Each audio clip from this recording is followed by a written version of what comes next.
Okay, be honest. Have you ever said yes to something and then later on you're like, why did I agree to that? I don't even want to do that and I'm not going to enjoy it. Or there's just way too much on my plate right now. Why did I think that that was a good idea? And now you're stuck, you're annoyed, and you're ruminating about what those other people would think of you if you tried to back out of it, or what they're going to think of you when you don't show up and do it well, and you just can't turn your brain off. Today, we're going to talk about the fear that lies underneath people pleasing, why being nice and saying yes can quickly turn into losing yourself. And we're going to talk about how to start practicing the kind of pause that creates real discernment and saying yes to God by saying no to people pleasing. We're also going to unpack emotions and what they're really trying to tell you so that they can stop running the show and you can respond as someone who is not overwhelmed and run by them. Hello, beautiful souls, and welcome to the Persistence in Prayer podcast hosted by Catholic mindset coach, wife, mother, educator, and speaker Kylie Hine. Kylie is passionate about helping you deepen your relationship with God through the power of prayer.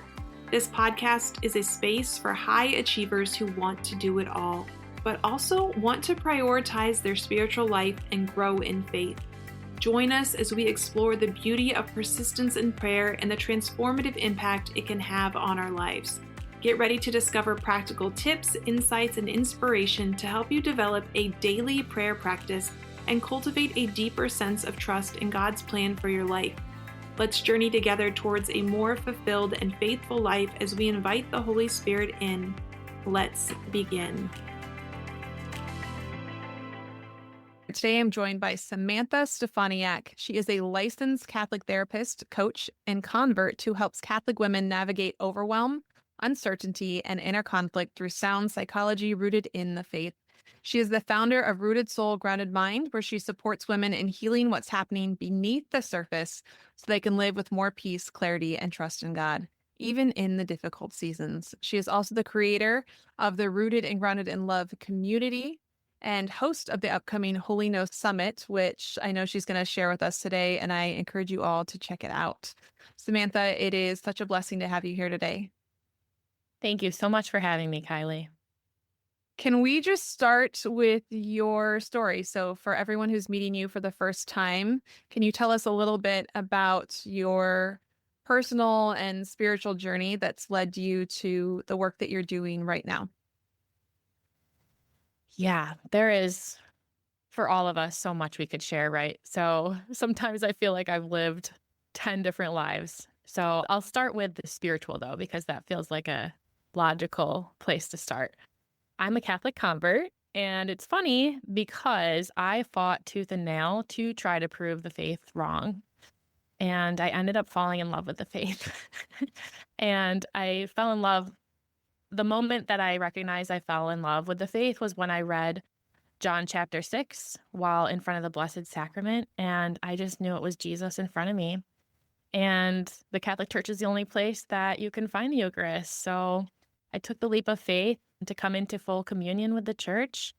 And after being unsuccessful in my attempts to prove doctrine wrong, so that's my story spiritually. That's why I'm passionate about the Catholic faith. Personally, like a lot of mental health professionals, I had life experiences growing up with people I love who struggled with mental health issues, and I too went through some of my own. And mental wellness is something that I continue to work on every single day in my life. And I draw upon my own therapy toolkit to literally create little resources to help me get through hard things in life. And they honestly really help. And I love incorporating my faith, our faith, into these tools that I create. And I create them out of lots of different counseling theories. So it's cool because it's not just like one counseling theory or one approach that I use. It's drawing on a bunch of different things, which, works for different people in different seasons. So I felt the nudge one day to start sharing these things with other Catholic women. And thank goodness I did, because I had no idea that I could help people in this capacity and outside of a therapy setting. And it's been so rewarding. That's amazing. Can I go back to your spiritual journey with John 6? What led you to sitting in front of the Blessed Sacrament? Mm. Yeah. So I, in college, encountered friends who were Catholic, and they subtly invited me to things.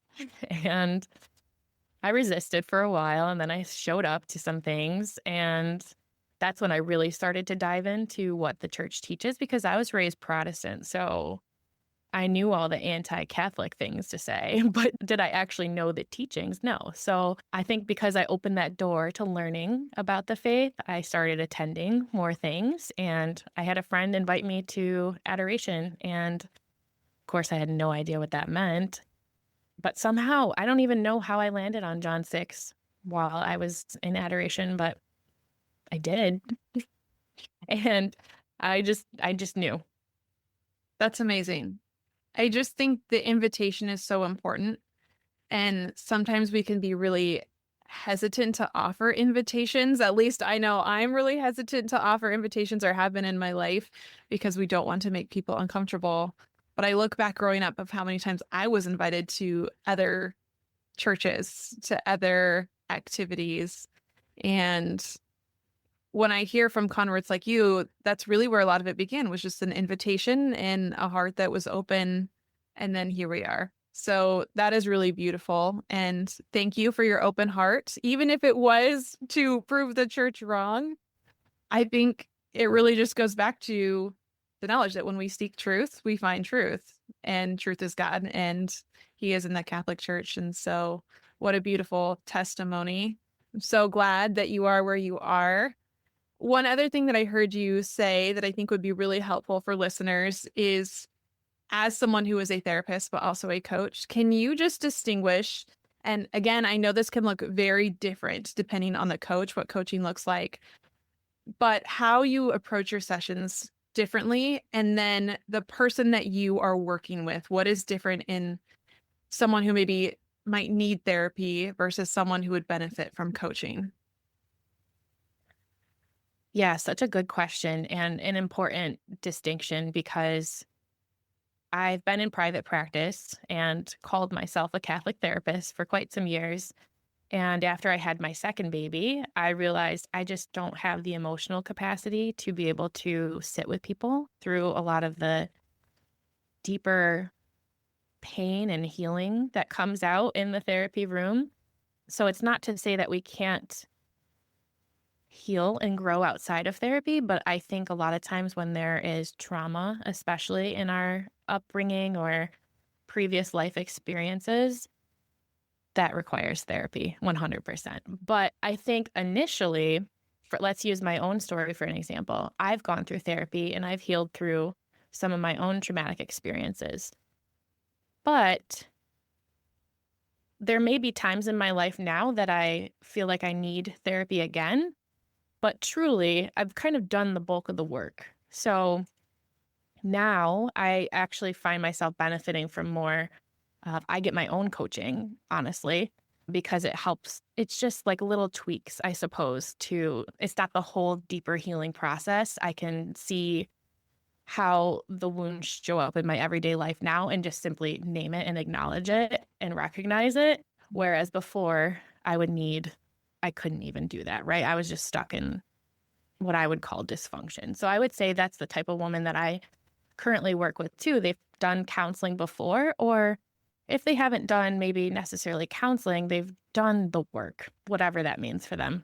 And so in my role now in facilitating what I call mini retreats in my community, I'm really just offering a space and support and reflections that use my counseling tools, but really the bulk of the work is in the experience of the attendees. So I hope that Yeah. makes sense. And yeah, okay. Yeah. I think one of the things I heard is therapy if you're in dysfunction. and you have some really, really deep-seated trauma that has not been taken care of versus coaching, which I always say sometimes coaching is a little more forward-facing versus past. All of it's important, right? We got to surrender it all to God, the past, the present, and the future. But coaching can be a little more forward-facing, like we're surviving, but we're maybe not thriving in the way that we want to be. And coaching can help get us unstuck in some of those day-to-day things. I found too in coaching, sometimes some of the trauma that we've blocked out or things that we aren't really ready to face yet, we start to begin to look at those in smaller ways in coaching. And then people can take those, are like, okay, now that I can name this and I understand that this is the wound, now I can take this more into some spiritual directions and healing ministry, therapy, whatever it is. And so I think that they just work so beautifully together. And I found a lot of women that I coach actually have therapists and they're doing both at the same time, which is really beautiful too. Yeah, I think you hit the nail on the head. They can both work beautifully together. Yeah. And it's interesting too. I've heard not just from you, but from other friends who are in the therapy space that carrying that emotional weight is so challenging. And so more of them are venturing into coaching just because it's not as emotionally charged or as emotionally heavy all of the time. And I heard you say that you have your own coach. And I just want to reiterate how important that is. If you are a counselor, if you are a teacher, if you are, I think, even nurses, I think of women who are, in hospice world, in oncology world, where you're losing patients, all of those things. When you are carrying so much emotional weight from the people that you are surrounded by on a day-to-day basis, it is so important to have an outlet for yourself. When I was getting my master's in ministry, we were not allowed to go through the program without having our own spiritual directors. And when I went through spiritual direction certification, you have to have a spiritual director. It is a requirement because you need to have your own space to do your own work. And coaches need coaches. We have to go first. We have to do our own work first. So I just think that that's important to reiterate for anyone listening, that if you don't have that outlet, if you don't have that space to process all of those things and to share the burdens of your own heart, I want to encourage you to create that space, find that person, pray for that person who's really going to help you move forward. Okay. So a lot of the women listening feel like they are trying so hard just to do the right thing, but they're still exhausted. They're still scattered. And one of the things that I know that you like to talk about is how, as women, we unintentionally make hard seasons even harder. Can you tell me a little bit more about that? Oh, yeah. This is so hard to admit sometimes, but we absolutely, all of us do this. We contribute to our own pain and suffering at times, and we unintentionally make our circumstances feel worse and heavier. And it's not to say that we don't really go through awful things. Of course we do. It's the reality that sin has entered the world and this is what our lives look like. And of course we don't want it to exist. We wish it away because that's not how God designed this life to be. But so I guess I say all this to say it's not something inherently wrong with us. Like when we admit that we sometimes make our lives harder, we contribute to our own pain and suffering. It's just that our brains learn to respond to hardships in this way because we have some really strong feelings about what's happening. And actually, those feelings are trying to help us get our needs met. And so, like, one way you might see this come up is we often get stuck in our feelings and react in unhelpful ways because we're stuck in those feelings. And those feelings feel so strong that we sometimes wallow in them. We feel rejected by someone, so we sit in the pain of that rejection, attempting to never forget that feeling because you don't want to feel that again. So it's our brain's way of trying to get us to do differently next time. But this often turns into shame-based thinking, which is not helpful. And shame doesn't really facilitate real change. And the other way that I see this show up is sometimes we shove our feelings down and pretend they don't exist until eventually they come roaring back out. And if you think of a time in your life where you reacted strongly to something that, when you look at it objectively, seems so small, it's probably a clue that you've pushed feelings down for too long. And now they're loudly saying, hey, you have a problem to fix. So those are two ways that I see we contribute to our own suffering. We either kind of wallow in the feelings of a bad situation in an attempt to try to solve it, try to fix it, try to prevent it from happening in the future, or we do the opposite and we just kind of push it down and pretend we don't have to feel them. But unfortunately, or fortunately, our feelings are actually communicating to us about our needs. I was just reading something recently, and a woman was talking about how it was a marriage struggle, but she was talking about how she just felt like she couldn't get too emotional. She couldn't get too emotional because that was like a sign that she was falling to pieces, right? And it's so funny because I read a lot of historical fiction, and you couldn't talk about things because women were just too emotional. They're going to have a fit of the vapors, or they couldn't be exposed to certain things. And I think some of that stigma is still around, that we can't express our emotions or that we can't handle certain things. And we can. And we can have hard conversations, even if our natural reaction is to cry in frustration or because we're upset. And I think that that's something that, one, we need to realize it's okay to express our emotions in those ways, but also it's something that we might have to teach the people around us, that this is my natural reaction of how I express what I am experiencing in my body. And obviously, there are other ways that we can learn. We don't want to suppress those emotions, but we can also learn how to navigate those emotions so that we don't turn into waterworks all of the time, or whatever it is, or, that hard stone face because we shove it all down. We can learn how to process those emotions in a different way. But I think it's important to just recognize, like you said, this is our body trying to tell us something.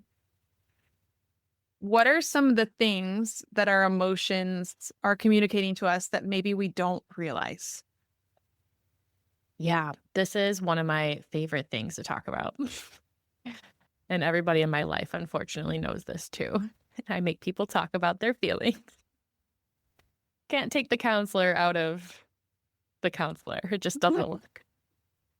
This is something that honestly I had to learn too. This is something I discovered through my own master's degree and working on my own stuff, right? Like you mentioned, you needed to do spiritual direction in order to get your master's degree. It's the same thing with counseling. You have to work on your stuff to be an effective counselor and to know what it feels like to go through that healing process. And so I had to learn this too. So I'm going to tell you what all these emotions kind of point to, but sometimes we know things logically and it takes some time to catch up practically in the everyday life, right? But once we kind of recognize that feelings point to needs, the way that we respond to them changes naturally too. One example would be, sadness. Sadness tells us that we're missing or we've lost someone or something that we love. That's what it's trying to communicate to us. And if we look at the need underneath that, we need connection. We need consoling. And the easiest way to think about this is when somebody is sad, naturally your instinct is to cry. When you see somebody crying, what's your urge to do? Comfort them. So that's kind of one way that we can put it outside of ourselves and recognize in the moment, like, oh, I'm sad. I need comforting. So it makes sense why some of us might want to be comforted by food or other unhealthy things. It gives us much more compassion towards ourselves when we recognize that we're just trying to get our needs met at the end of the day. So that's sadness, but we also have things like fear. Fear is an emotion that's trying to protect us. So it's telling us we need to run, hide, or fight. And sometimes there's also layers to that. Sometimes there's fear that is unhealthy fear that manifests as anxiety because we think there's a potential threat, but there isn't actually a threat in the everyday, in the moment that we're currently in. So it takes some time to discern too, like, is this a feeling that's coming directly from the circumstances that are right in front of me, or is it coming from things in the past or maybe other emotions that I've stuffed down before? So there's needs that they're definitely pointing to, but sometimes it takes some discernment to know if this is something I need to respond to right now. What about anger? Yeah, anger is also one of my favorite ones to talk about. I think as Catholic women, we think, oh, we should probably just never get angry. But then the reality is, lots of us are caregivers of some sort, and we do get angry at the people we have to care for. But it's not usually being angry at them, it's anger out of overwhelm, anger out of our anger because our capacities have been overstretched for too long. So anger is usually a sign that our brain is trying to tell us, hey, you have had your limits stretched. You have had your boundaries crossed too many times. And so the need there is protection, and boundaries are a form of protection. That's so helpful because anger is one that I think we feel like we need to shove down sometimes in order to be virtuous. Like, I shouldn't be angry, I shouldn't be upset, but if we can look at it as we're overstretched or we're overwhelmed, which is leading to the anger, and maybe there's some part of me that needs protecting, maybe better boundaries, maybe less tasks. I'll go back to fear again, trying to protect us from something. So, emotions in and of themselves, I think it's so important to reiterate. And this is beautiful because this has been a topic that's come up from a couple of other guests in the past several weeks as well, is that our emotions are God given. They are not things that we should ignore. And they don't have to be the front seat drivers, they're passenger seat drivers. They can tell us something about what's going on, they can inform us, but ultimately they don't get to make the decisions. And that's sometimes where we go astray is we make choices based on our emotions rather than what is truth. And so recognizing that difference is really important. Yeah, there is a space that we can create between feeling the feeling and responding. But in order to do that, we must first acknowledge the emotion that we're feeling. That's even tricky sometimes too. I tell people to start with literally go to the website feelingswheel.com. Mhm. Look at the middle. There is a base emotion that you're feeling. Is it sad? Is it mad? Is it happy? Is it fear? And then go out to the outer ring and try to pinpoint the exact emotion you're feeling in that moment because it matters. If you think about it, if you had somebody come to you that said, I'm feeling sad, your response to them would be like, oh, what's wrong? But if you had somebody come to you instead say, oh, I'm feeling rejected, you would respond a lot differently to that. Yes, I think that's so important. The emotions wheel, Metanoia Catholic has one as well. I'm sure it's very similar to the one on this website, but I give it to all of my one-on-one clients and or sometimes we'll use it in group workshops, things like that. Same idea. It's okay, I'm frustrated or I'm angry. Okay, well, let's narrow that down a little bit more. What does that actually mean? What is it that you're really feeling? And just being able to name it just takes away so much of its power. Yes. And you realize you don't have to react to it, right? Like, oh, I'm feeling rejected. yeah, why am I feeling rejected? Where is this stemming from? And then it feels like there's something you can do about it. Whereas when all we are doing is sitting in the emotion, sometimes it can feel like it's completely out of our control. Like I can't help the way that I'm feeling. I'm just going to feel like this forever, or it's going to be a long time until it shifts. But when we recognize that there are things that we can do, there are things within our control that can shift those emotions when we're sitting in the ones that maybe feel yucky, we don't feel helpless.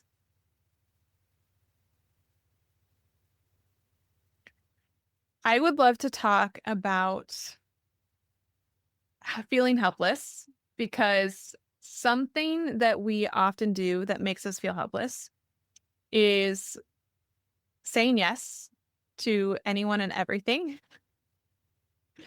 because it feels like an obligation. Feels like I have to say yes. This is a virtuous thing to do.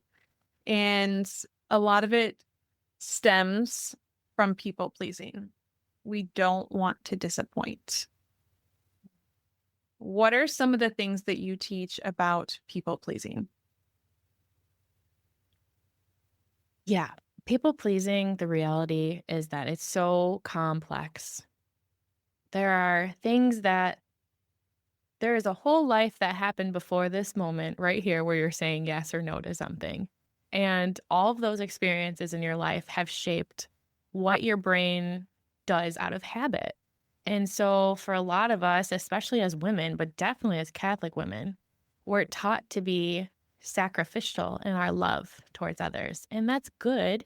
And that's holy because it's agape love, right? That's the unconditional sacrificial love, the highest form of love from God. However, two things: we're not God. And sacrificial love doesn't mean that we have to abandon ourselves fully, right? We can offer sacrifices for the people that we love, and we can do that in a way that's making sure we're taking care of ourselves because we have to be here. We have to be healthy and well to be able to even do things for other people in the first place. So I think a big thing that I see with people pleasing is that we're sort of trained, right, to just respond like, "Oh, sure, I can do that. Yeah, that's fine. I can oh, what am I doing on that day? Let me see. Oh, sure, I can cram that in." And I do it too because we love other people. We genuinely care about the people in our lives and we want to do things to help them. However, obviously, it comes to a point where saying yes all the time creates way too much overwhelm. We have way too much on our plates. And honestly, a clue that this is true for us is feeling the temptation to cancel plans. I think that's a big clue that I see in my life and in other people that I work with lives, that we start canceling things that we've previously committed to, or we procrastinate or avoid working on the things that we've agreed to doing. Those are signs that maybe you've said yes out of people pleasing instead of not wanting to disappoint others, not wanting to disappoint God, instead of truly discerning if it's something that you have the capacity for. What are some responses that we could practice so that we leave space for that discernment versus like the automated, yes, I can do that, that we so often say before we even realize that it's out of our mouth? I know I do this with my kids all the time, but also with other people. Sometimes it's like I've said yes before I've even processed what the question was. Yeah, 100%. I do the same too. But again, I try to pull out of my therapy toolkit. How do I teach my clients to build in pauses when they're trying to change a behavior? One way that I found really helpful is just to practice outside of the context. So, anytime somebody's talking to you, just start practicing a pause before you respond. And so, what I mean by that is, say somebody asks you a question, even if you know the answer and you're ready to blurt it out, practice not doing that for a second and then respond to that person. And it sounds silly to apply this outside of the people pleasing context because you might say, how does that translate? But what you're doing is actually teaching your brain to pause before you respond in general. So once you're good at doing that in a context that like the stakes are low, somebody's not asking you to do something, they're just asking you a question in general about, I don't know, I have a 3-year-old. So he asked me why 1,000 times. And sometimes I have to take a pause, and I do practice taking a pause before I respond to him. He might ask me the same question over again because he's impatient and wanting my response. However, it teaches me to truly listen to what he's saying and think about what I want to say so that when people are asking me, hey, can you do this? Hey, can I have this?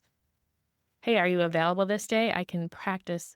I do find myself pausing more in those moments and then saying something like, yeah, let me get back to you about that. Or I would love to do that. Let me see if it works with my husband or my family or something like that. So I think first it's the behavioral part, teaching your body not to respond right away to a question. But then it's also learning how to say gently, like, yeah, I'd love to do that. And also let me make sure that works. I think that hesitation is so powerful. And I have found even when I hesitate to respond to someone, they recognize that I'm thinking about it. And they will often say, if you need time to think about it, just get back to me. And it actually creates the space for me to really consider, do I want to do this? And is this, even if it's something I want to do, is this the right time for this thing? Do I have the capacity to actually take this on? Or is this my sanguine temperament, impulsivity? This sounds fun and exciting right now, but I'm really going to hate it later coming out. So that hesitation that you said is so important. And I like that you said, let me check to see if this works with my family. I like that response. I would like to pray about that. Let me pray about that and see if I think that this is the right time. Just giving ourselves that hesitation. But then also don't make it an open-ended thing where that person's waiting on you forever. I know I can be guilty of this sometimes of not getting back to them in a timely manner. So create the space, create the pause, discern it. I mean, obviously, in these smaller instances, it's not going to take us very long. But for those bigger questions that come up, maybe you're asked to lead something or it's a bigger time commitment, just really praying about, do I have the capacity to take that on right now? And if I don't have the capacity, but I still feel really drawn to it, what am I going to let go of instead? I think Mm, could be really helpful. so wise. Can you talk to us about the fear of saying no? And what I mean by the fear of saying no, it's typically rooted in I'm concerned about how this other person is going to react or what judgments they are going to have about me because I am not taking this on. So maybe it's they're going to say, well, you're not contributing. You have all this free time. They think I have free time. I don't actually have free time, right? Maybe it's, well, you work from home. You have all this flexibility in your schedule. Why aren't you volunteering more at the school? Or whatever it happens to be. How do we overcome that fear of rejection, of disappointing someone else, of their judgment, so that we can have holy no's? This is so important. And yes, I think you're hitting the nail on the head with the fact that it's not just any old fear, it's fear of rejection and it's fear of perhaps abandonment that's at the root of people pleasing behavior. And so, if we've had any experiences in our life, which, spoiler alert, all of us have, where we've been rejected or we felt abandoned in some way, your brain is going to say, absolutely not. You cannot feel that again. And so you've learned now to people please because it keeps that feeling away. You don't have to feel rejection. You don't have to feel abandonment. However, I think we have to feel rejection in this life. We don't have to feel abandoned, but I think it's a natural feeling that comes up. And anytime we try to prevent a feeling from coming up, it causes other problems. So sometimes it's hard to admit that people pleasing is even causing a problem in the first place. But when you dig to the root of it and see that fear of rejection, we'll take that one because I think that's the most common, is the root. I think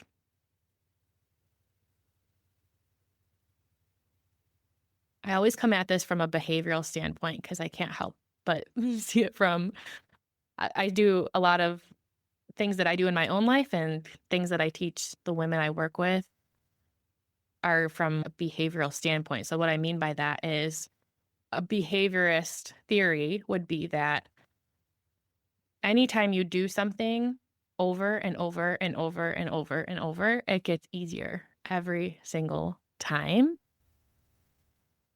And so that's why exposure therapy works because you're working through a hierarchy, starting with the smallest level of uncomfortableness you can come up with, working all the way through that big fear that you're trying to overcome, whether that's being confined in small spaces or even honestly public speaking.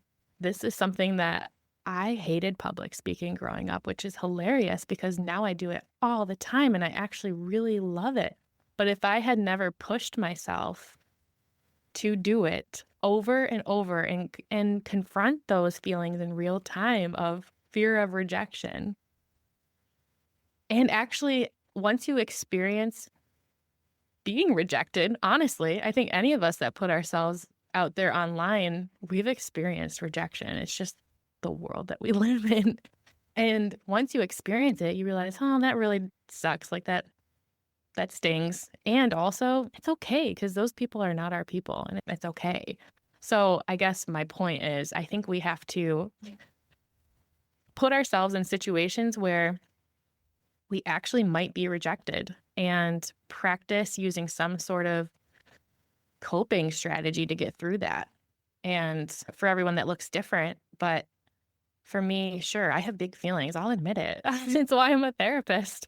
Because I feel so deeply and I understand people's experiences so deeply because of that. But I've learned tools to feel that feeling and move forward from it in a way that's productive and focuses on what's within our control. So that's a long way of saying I think that we have to make ourselves do the thing that we're scared of doing because it gets easier over time. And sometimes it opens up opportunities that the Lord wants you to do that maybe you would have resisted in the past.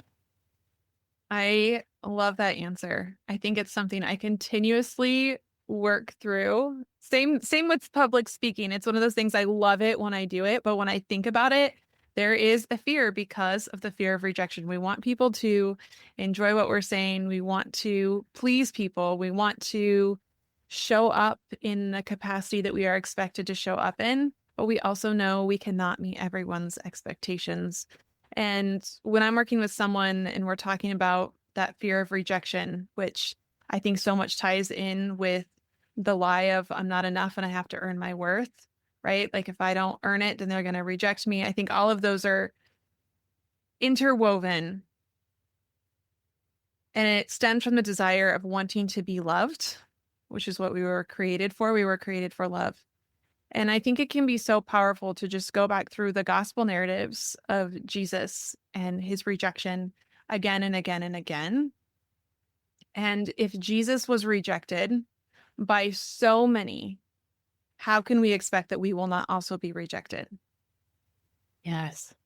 Same with suffering. It is something that we are going to encounter. So how can we learn to embrace that and not see that as a negative thing, but as a way that it unites us with Christ and gently pushes us more to him because he is the one who will never reject us and who will always love us. And so that allowing ourselves to be rejected, maybe starting small and small rejections. And I love that you said have a coping strategy in place. Are there things that you can share with us? Maybe a couple of coping strategies that might be helpful for someone who's like, okay, I'm going to try this. I'm going to embrace it. I'm going to expose myself to potential rejection. But I also know that I don't want to go eat a whole bag of chocolate and eat all my feelings when I'm done. What are some healthy coping strategies?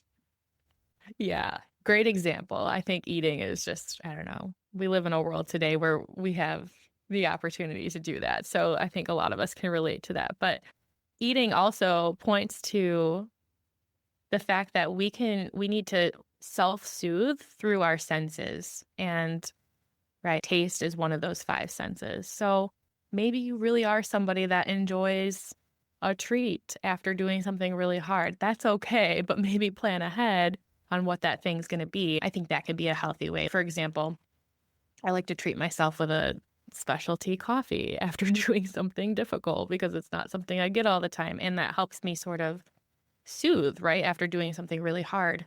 But it doesn't have to be a treat. It can be any of your five senses. So smell is a really common one too. Like diffusing an oil or smelling a candle while you're doing the hard thing can help as well.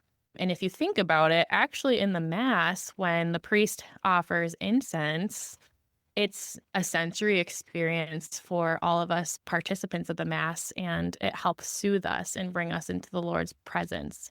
And I think that's the point too, right? It helps us remember we're in the present moment right here, right now, when we're self-soothing and recognize we are safe. Everything is okay. Sure, I did this hard thing. Maybe I even was rejected in real time and people said some really terrible things about me or to me, or were thinking them. It's okay. I'm still safe in this present moment, and their words don't actually harm me here in this present moment. Listening to soothing music, worship music, for me, just again, probably my Protestant roots, but that to me is very self-soothing and reminds me what it's all about. It's about Jesus and it's about doing the Lord's work, and who cares ultimately what other people think? That's what I say, right? Of course, I do care internally, but it reminds me what's most important.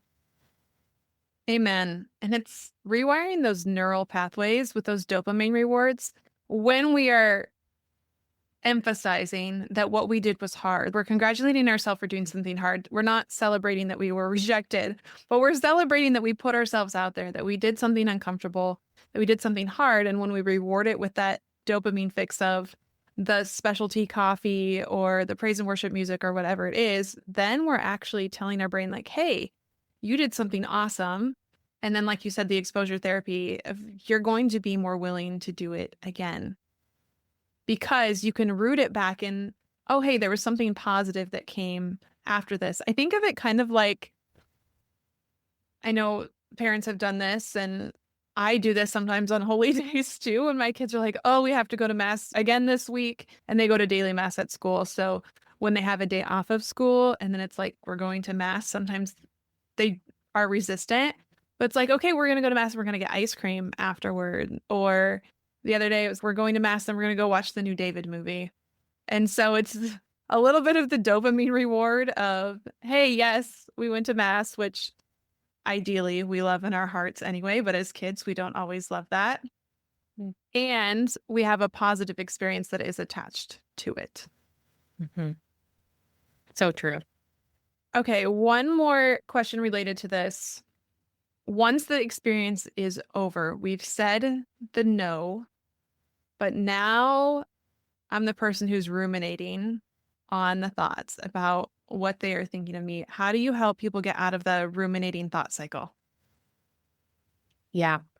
I think the things that we ruminate on might differ slightly for some people, but most of the time, I think it's our brain's attempt of trying to mind read. We'd call that mind reading the other person's thoughts Mm-hmm. about us. And again, that's your brain just trying to protect you ultimately, because it's actually good to assess and be self-aware of how we present ourselves to people, how we are interacting with people. But sometimes it goes too far and we're ruminating and there's nothing you can do to change that person's thoughts about you. So sometimes I think honestly what helps me and what I often find myself doing with my clients is making 2 circles. So make a small circle on a piece of paper and then make a bigger outside circle. In the big circle, you're gonna write out everything that's outside of your control in the situation. So you find yourself like, "Oh, this person thinks I'm so annoying," or "I talk too loud," or "That interaction could have been better. What could I have done differently?" Those are all actually outside of your control. So just start listing those out in the outer circle. And then once you feel like you've done enough of that, start in the look in the small circle and think, what is actually within my control at this moment in time? And one of those things is thinking about the situation. So once you're done with this exercise, you can consciously say, okay, I'm done thinking about it. I've sort of problem solved my ruminating. I know what I'm going to do differently next time. And this is what I have control over right now. So sometimes we have to help our brains help us.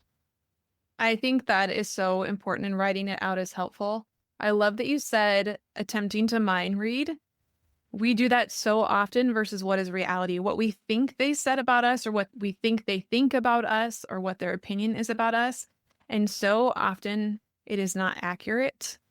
And as Aaron Ingold always says, it's a misuse of our imagination.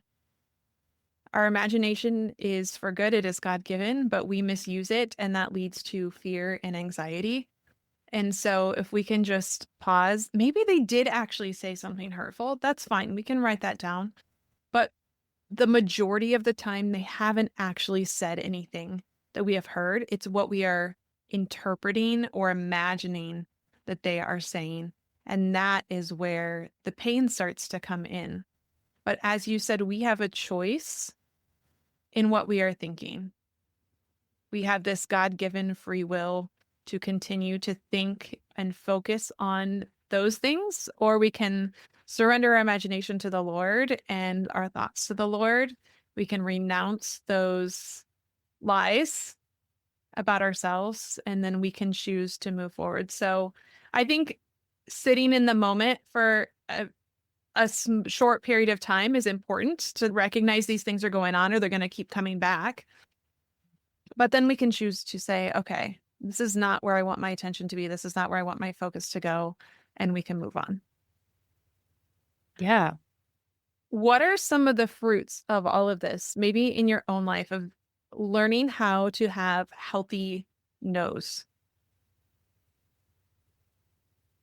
The first thing that comes to mind is freedom, time freedom, emotional freedom, mental freedom. Once we can actually acknowledge where we actually need boundaries,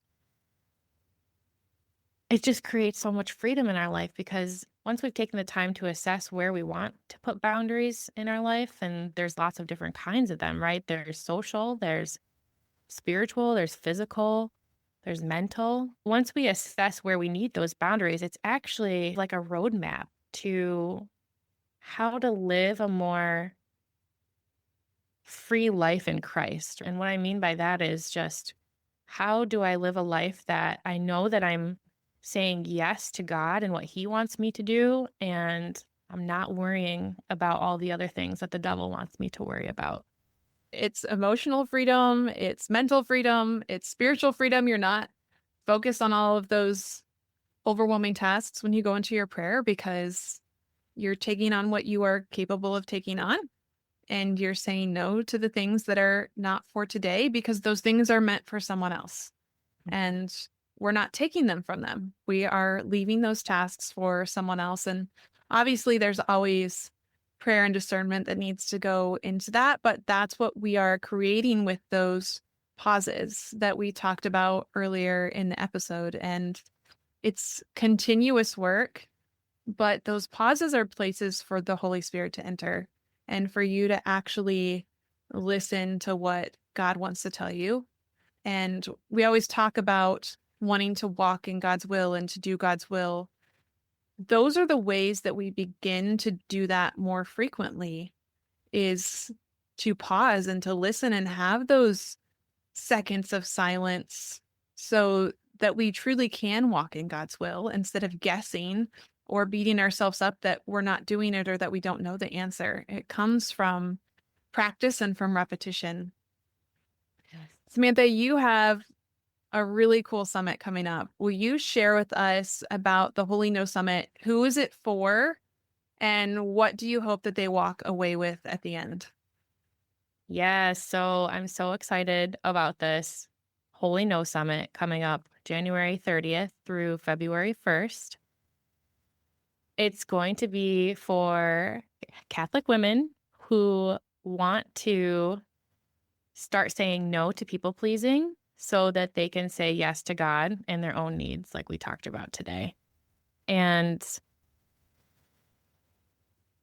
I think that there's so much that attendees can get out of this event because we have about 20 speakers and everybody's going to approach this from their own background and perspectives, which is really cool because you're going to find at least one that's going to speak to you and your life circumstances. So, what I hope that everyone who attends will walk away with is number one, learning something new about yourself.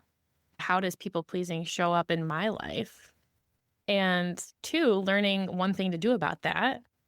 And three, having a plan for continued release of people pleasing behavior. And so for some, that'll be finally discovering a way to say no to something and feeling guilt, but being able to ground themselves in the fact that this no actually protected them. And so that you don't have to sit and ruminate. You can practice some of the things we talked about today. So I hope that everybody learns something about themselves and how people pleasing actually shows up in your life, because you might identify as a people pleaser, but you might not really connect the dots until you're really examining how that shows up in your life day to day. This summit will help you do that. And it will also give you tools to continue going forward. And this is an online summit, so it's not something you have to be at physically for those 3 days. Some of the sessions, if I am correct, are going to be live, but some of them will also be recorded. So there's a healthy mix. And then how long do people have access to all of those recordings and all the resources? Because there's so much with it. There's the speakers, but I think there's worksheets and downloads and things so that women can actually apply what they are learning, not just hear everything auditorily. And I know that that's so important for a lot of listeners who are more visual learners or more hands-on learners. They don't just want to hear everything. They want to be able to actually apply it. Yes. So the summit itself is free. With the free ticket, you'll have talks that go live Friday morning, and you'll have 48 hours through Sunday morning to watch those talks. And then Saturday morning, some more talks will go live, and you'll have through Monday morning to watch those talks. But if you know you're not going to have time to watch all those talks that you want to watch during that time, if you do want some worksheets and other notes and maybe some audio lessons you can revisit whenever you need them, there is a paid ticket upgrade that you can have, the Holy Yes All Access Pass. And that will give you ongoing access to all of these talks because it's a continued process, right? Learning how to stop people pleasing. And you might need to revisit some of these things, just like I revisit some of these things in my day-to-day life. So it is free for those who want to use that free ticket, and you can also upgrade to really apply everything that we talk about during the weekend ongoing. If someone has the free ticket, say they get Friday access and they're like, I love this, can they upgrade once the summit starts? Absolutely. Awesome. I think that's so important. I know women who went through my 8-week Living Yes course. I've touched base with some of them since then. And one just told me the other day, she's like, I'm just going back through all the videos and I'm rewatching and I'm going back through the worksheet just because it is helpful to go back through those things again and again. And that's part of the reason why when I work with women one-on-one, we don't always meet every week. We meet every other week because it just gives us time to apply something versus I'm going to learn 10 different strategies and then we're not going to apply any of them because it's overwhelmed, right? We can just slow down, find one that we think is going to work and we're going to try it until it's working really well. And then we add in the new thing rather than us with choleric brains that want to do everything all at once. Mm. So that's so helpful. Thank you for sharing that. I will post the link in the show notes so you all can sign up for that. But is there a website where everyone can visit to register for this as well? Yeah, so you can visit me at rootedsoulgroundedmind.com. There should be a banner at the top to join the summit. And you can also find me on Instagram and Facebook at Rooted Soul Grounded Mind. I will be posting plenty about this on there. And I will be sharing as well. I am going to be one of the speakers, which I'm super excited about. And I will specifically be talking about once we've said all those yeses, unintentionally or intentionally, how do we navigate the overwhelm that comes with those yeses so we can begin to learn from them and maybe not say yes to everything the next time. My last question, Samantha, before we leave, I always like my guests to share either a favorite prayer tip or a scripture verse. Do you have something that you would like to share today? Yeah. So I'm going to share Luke 2, verse 19, which is funny because this was also the gospel reading on the feast of Mary, the Mother of God. So funny timing, but this one seems to be coming up a lot. And Luke 2, verse 19 says, "As for Mary, she treasured all these words and pondered them in her heart." And as a Catholic convert, it's been tough getting to know and get used to our mother. But becoming a mother myself and just being a caregiver by nature, as so many of us are, I think I finally understand her role in our relationship with the Lord. And this verse just reminds me how we can all pause and ponder things in our heart, and that pause will always help us moving forward. Amen. So fitting. I love this one. We can all strive to be more like Mary every day, and having holy no's to make space for God is one of the ways that we can do that. Thank you, Samantha, for all of the work that you're doing. I know you're doing so much behind the scenes to make this summit happen, but I truly believe it is going to bless a lot of women. And so I just want to say thank you for all of that effort, especially with 2 little ones at home. Thank you for your yes to the Lord and for helping all of us. Thank you for your yes too, Kylie. I can't wait to hear your talk. I will see you there, and I hope to see many of you listeners there as well. Be sure to sign up for the Holy No Summit. And again, the link for that will be in the show notes. It kicks off January 30th and goes through February 1st, or you can get paid access to keep that forever. Do they get it forever? Yep, forever. Forever. Beautiful souls, thank you again for journeying with me. If you have been blessed by this episode, it would mean the world to me if you would leave a review. Be sure to screenshot it, share it on your social media stories, and don't forget to tag me on Instagram or Facebook at Kylie M. Hine.